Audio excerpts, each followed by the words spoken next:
Maksud saya, nganalisis Islam itu harus pakai akal. Dan akal yang dipakai, ini saya bawa ke kitab Ihya, adalah pikiran-pikiran para ulama. Makanya ketika Imam Ghazali ketika ditanya, fakaifa bi muslimin fasikin asawwaha fi jami'i amri. Kalau ketemu orang fasik, orang Islam tapi fasik, perilakunya enggak ada yang benar. Kata Imam Ghazali jawabnya lucu, aneh. Ma min muslimin illa wa islamuhu ta'ah. Tidak ada orang Islam kecuali dia mau Islam, membenarkan Allah dan Rasul itu sudah taatnya dia.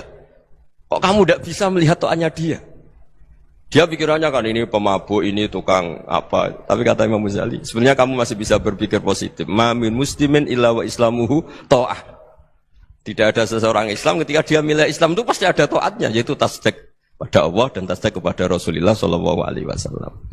Jadi dengan pola seperti itu, maka di antara guru-guru kita yang modern ya di era Mbah Maimun, di sini ada Habib Ahmad. Habib Salim, syair yang sering dibaca beliau adalah ada orang munajat sama Allah, ini cerita munajat. Itu orang itu ngendikan gini. Ana muznibun, ana mukhtiun, ana asi.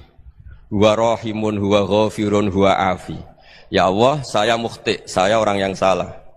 Ana muznib, saya orang yang dosa. Ana asin, saya sering maksiat. Tapi engkau ya Allah, engkau ghafir, pemaaf. Engkau rahim, maha pengasih. Engkau afin, yang mudah memaafkan. Kata orang ini, ya agak kurang ajar, tapi saking senengnya sama Allah. Qobal tuhunna salasatan bisalasati. Ya gini saja ya Allah, sifat engkau diadu dengan sifat saya. Engkau Tuhan, Gusti, enggak boleh kalah katanya. Terus wasatahliban ausofu ausofi, dan engkau pasti pemenangnya gitu.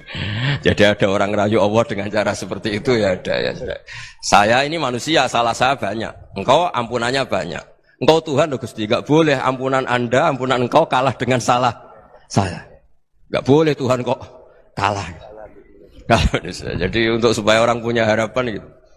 Banyak juga wali-wali yang jadab ketika datang ke makam Rasulullah SAW. Itu kalau dongo ya agak kacau sebetulnya, cara syariat agak kacau. Ya Allah, engkau punya dua pilihan. Jika engkau menjadikan saya soleh, surah habibu, yang senang kekasihmu, yaitu Rasulullah SAW. Tapi jika engkau menjadikan saya fasik, surah aduuk, yang senang itu setan.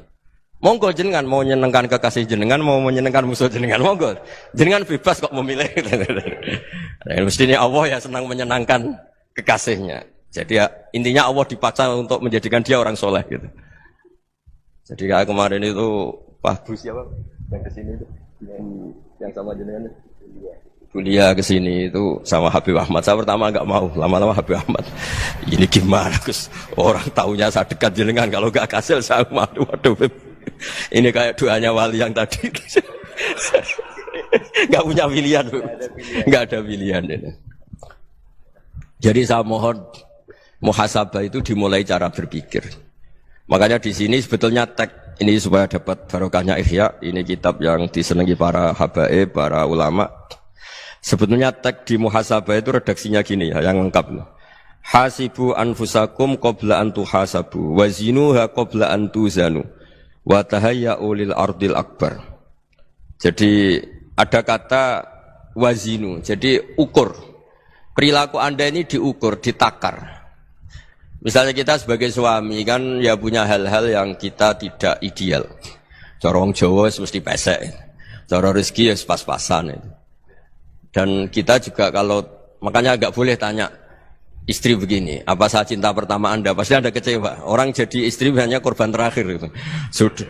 Karena orang kalau ngelamar kemana-mana gak jadi, yang jadi istri itu pasti korban terakhir itu. Jarang istri pilihan pertama, jarang. Ayo semua yang nikah. Rata-rata itu pilihan Anda pertama Pak, dari sekian ditolak di mana-mana terus. Ya perempuan terakhir. Kamu juga korban terakhir. Itu wali-wali dulu kalau ngandani kita itu sederhana. Antal ini masyhur diceritakan Habib Zain bin Sumit dalam kitab Al-Manhajus Sawi. Anta lam tajid min nafsika kullama turid. Fa kaifa turidu min ghairika kullama turid.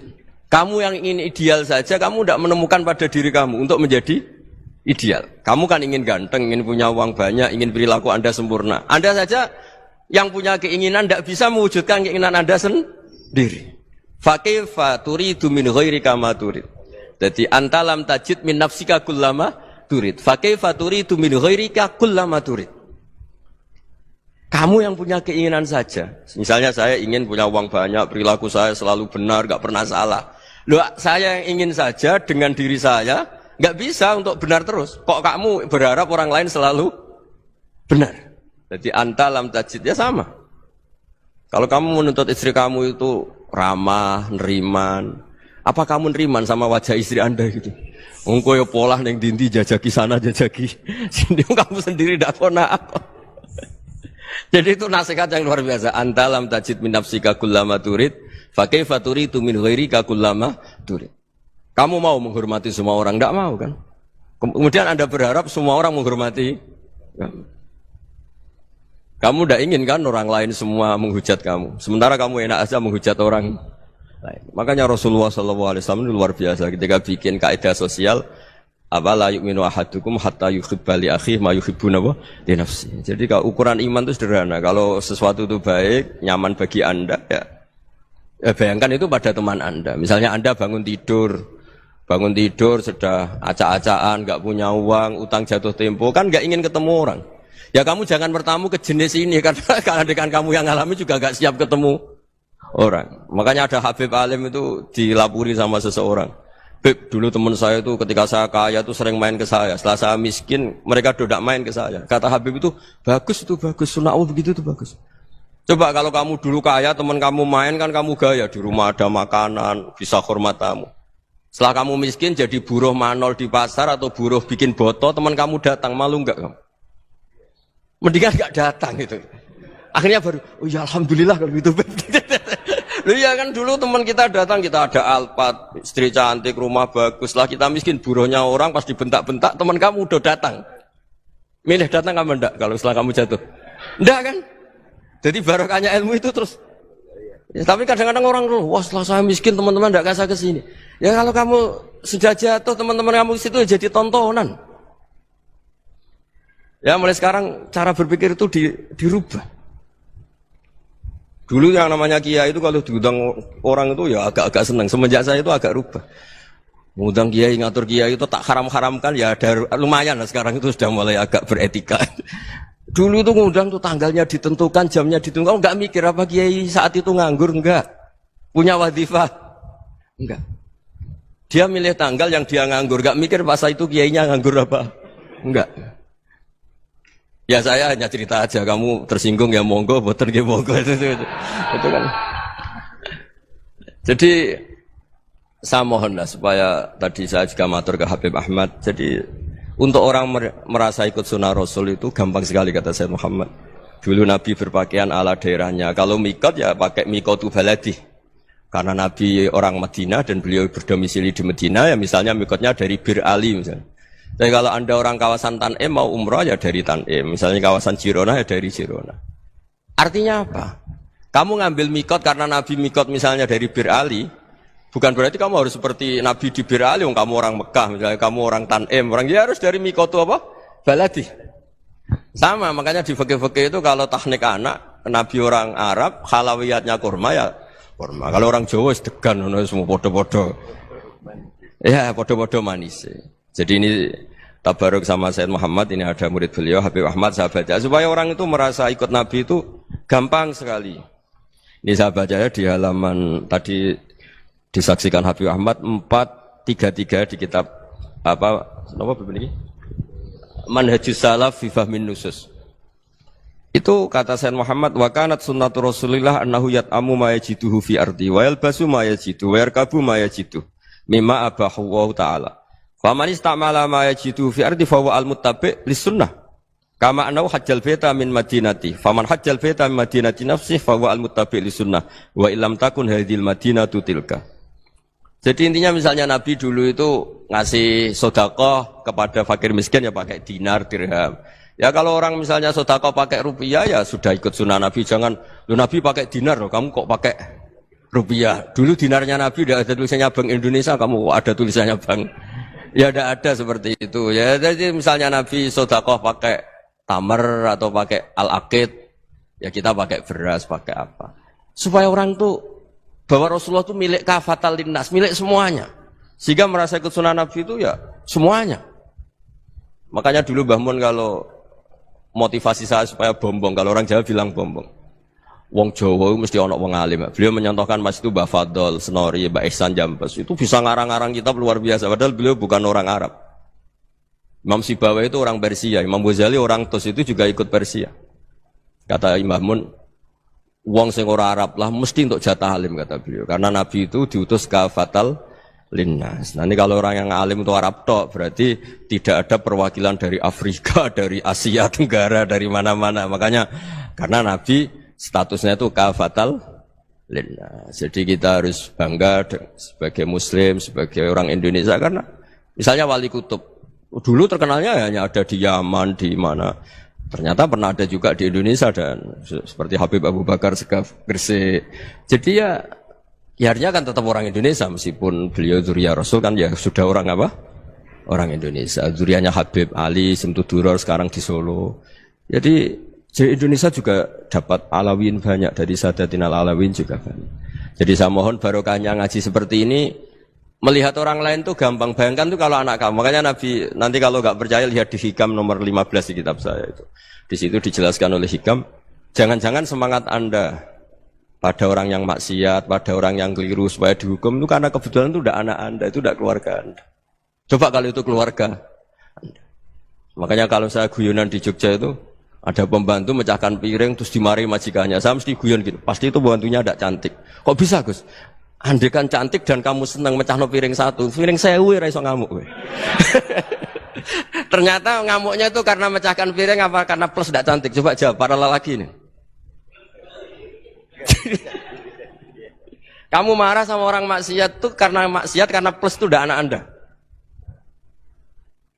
Bayangkan kalau itu anak Anda.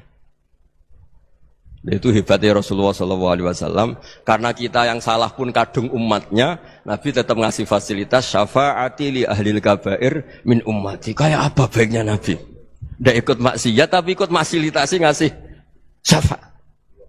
Loh kalau li ahlil ibadah kan wajar. Nabi ketika ini syafaati li ahlil kabair min ummati.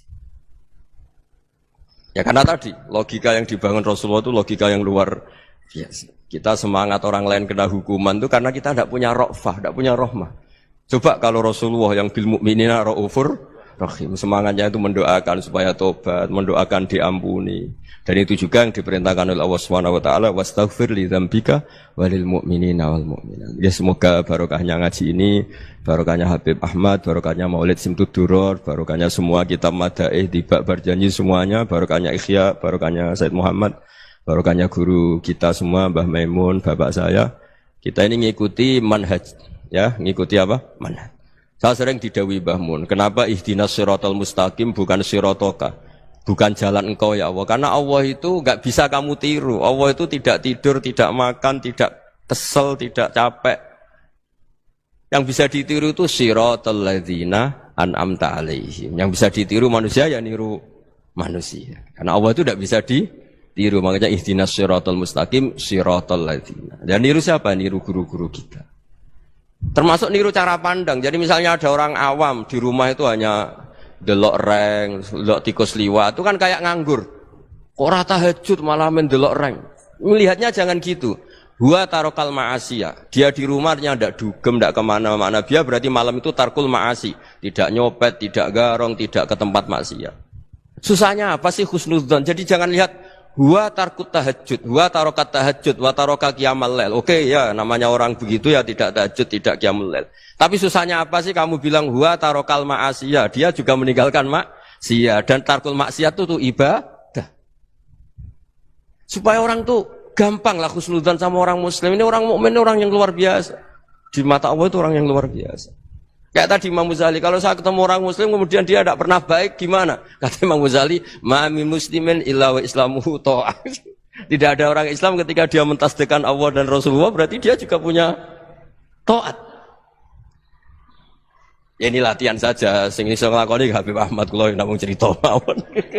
Kula cerita secara akademik, saya punya kitab, saya baca dan alhamdulillah kita paham barokahnya para guru dan supaya terbiasalah. Sebaik-baiknya ibadah husnudzonni billah wa husnudzonni bil